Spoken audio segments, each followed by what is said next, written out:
Hey, what's up guys? Welcome back to another video.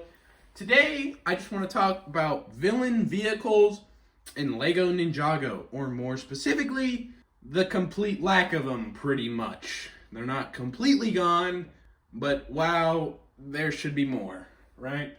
This idea came to me from a comment I got on my Ninjago Legacy video, which you should check out because that's a nice video. I'm fairly proud of that one. But it came to me as a comment talking about the lack of Ninjago or villain vehicles in specifically Legacy, and it kind of got me thinking, wow, there really is a lack of villain vehicles in general, right? For the last few years, for the different waves they've released.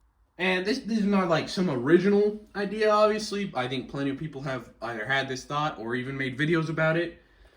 I'm pretty sure I remember seeing a video either mention it or made explicitly about this topic, but I thought I would get my opinion and thoughts out there, right? A lot of my topics are not inherently new that I talk about, but that's what happens when there's, millions of fans of LEGO. You're bound to get some overlap on everything.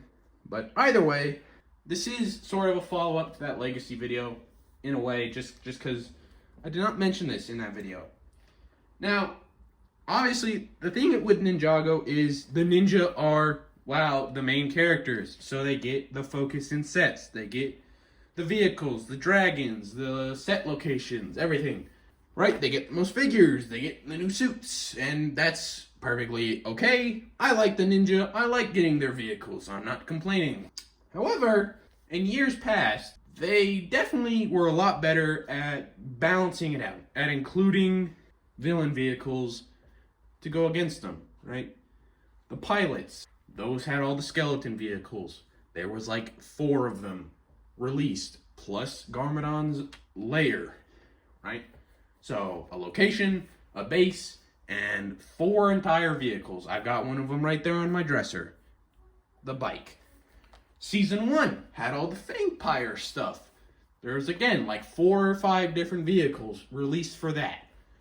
Plus a Great Devourer included in the Ultra Dragon set or whatever.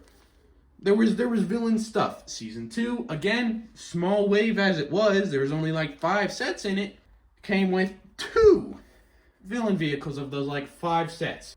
A little warrior bike and the Garmatron.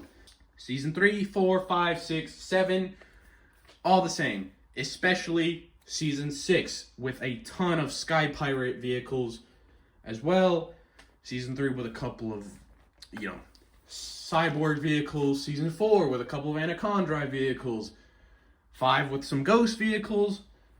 Yada yada. 7 with the... I'm blanking on the specific name of the snake enemies in that season, but they also got their vehicles.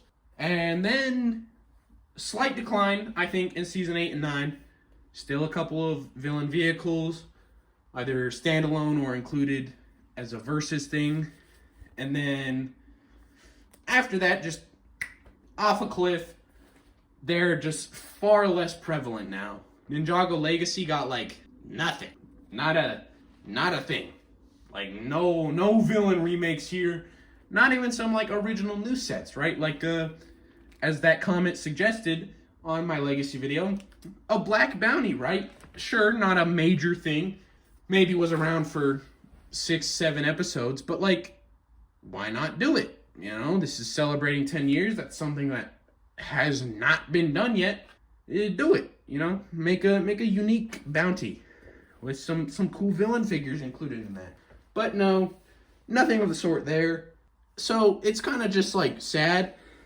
From a collector's point of view, villain vehicles are just nice because there's more there's diversity in like the color schemes used, right? A lot of the ninja vehicles stick obviously with the ninja's color scheme, right? Lloyd gets a lot of green vehicles and so on and so forth.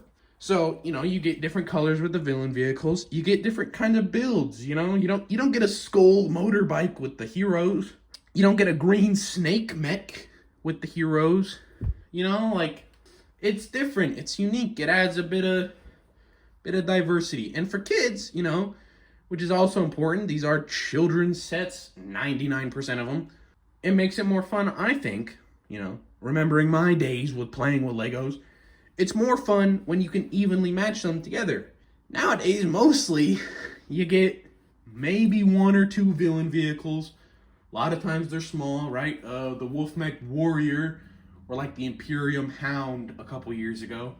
Both of those, villain sets, focused, but they're very small, right? Like, they're not very big. The little Wolfmech it's not even, like, that was just included with the Kai mech.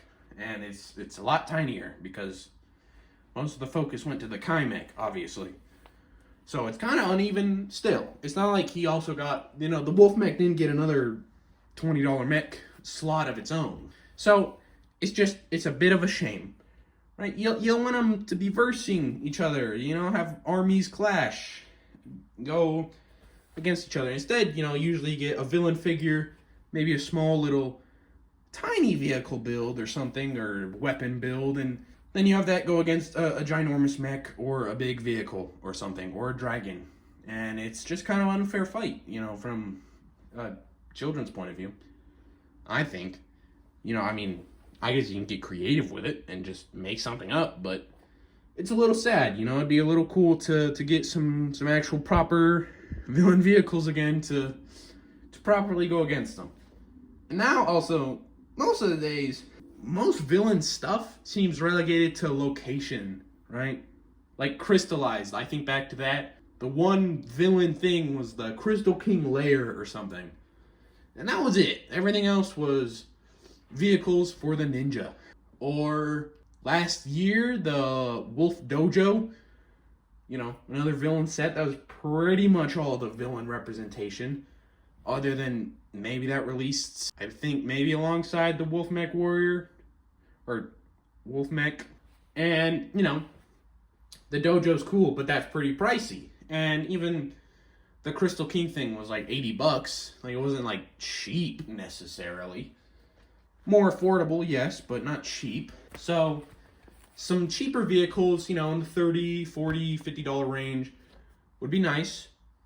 And have them at slightly more frequency, so there's proper representation of them, instead of it being 90% ninja vehicles and 5% enemy vehicles, 5% enemy locations, villain locations, whatever. I think it'd be a lot nicer to have, personally, but that's all I have for this video. If you enjoyed, you want to see more Lego content, plenty of Ninjago content if that's what you specifically enjoy too, leave a like, subscribe, do all that, and I'll see you in the next one. Peace.